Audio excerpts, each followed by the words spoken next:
94 Walf Sénégal dellu si na di leen di siyaar mboolem kuy toppal 94 Walf Sénégal chaîne analyse chronique yi nga xam ne leen koy defal saa su nekk ci réew mi ak bitim réew jaajëfal nañ leen siyaar nañ leen way leen di toppal 94 Walf Sénégal émission blanche Pape Ndiaye xam ngeen ko bu baax a baax moom moo fi génnoon ci fan yi rek vidéo baa ngi ci réseaux sociaux yi doon wax ne Pape Ndiaye ma ngeen xamoon dina dellu siwaat retour ci émission blanche nag yaakaar naa ne xam ngeen ko émission blanche nag maanaam li ma koy tekkee mooy émission boo xam ne dafay équilibre voilà gis nañ ko nag mu génnaat ci beneen sortie boo xam ne nii di def lu mel ni promotion wala di def lu mel ni lancement ci émission boobu noonu nag bu nu sukkandikoo ci kii di Moustapha Diop émission la boo xam dañ koy dakkandal dafay dakk maanaam dañ koy dakkal bokk waaw dañ koy dakkal voilà li ci des nag ci kanam dina leer waaye loolu daal jàpp nañ ko ci voilà loolu daal xam naa ni jàpp nañ ko ci maanaam mu nekk émission boo xam ne nii moom moo ko daan def moom Pape Ndiaye Walfadjri nag yaakaar naa ni xam ngeen ko man de yàlla tax may wax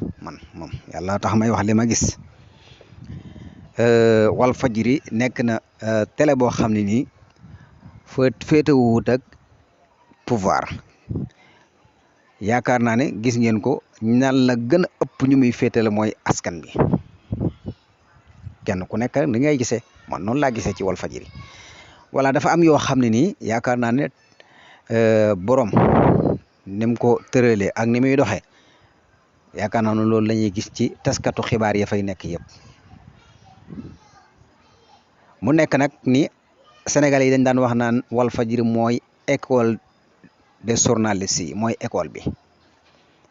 maanaam képp koo xam ne tey ñii dem nga ba yëg sa bopp dem nga ba nga xam ni dem nga ci yeneen média wala am nga sa yëfi bopp wala yaa ngi tëb di dal xamal ne jaar nga Walfadjri boo fàtteeg boo fàttewul lépp jaar nga ci loxoy Sidi Lamine Niass nga xam ne gars yi dañ daan wax naan Walfadjri école la boo xam ne fi la journaliste yi génnee am ci ñoo xam sax dañ daan wax naan voilà Sidi Lamine Niass day defar ab journaliste ba mu voilà ñu nangu ko ci ay loxoom gars yu bari daan nañ ko wax voilà waaye daal lu ci mën a am mooy daal kon émission bii di émission blanche te Pape Ndiaye daan ko def daal wax nañ ni émission boobu dañ koy dakkal li tax loolu nag li ci kaw li ci kanam réew li gët kan nañ am suñu xippeeg suñu xool rek voilà Bassirou Diomaye Faye yaakaar naa ne am na ñoo xam ñi ngi commencé di wax naan voilà moom xam nga rek yaa ma gën a xam di ko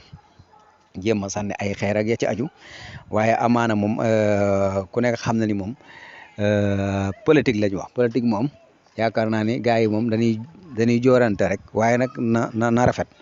ñoo bokk Sénégal dara jëru fee ñaawoo ndax Sénégal sunu Sénégal la 94 Walf Sénégal lii la leen indil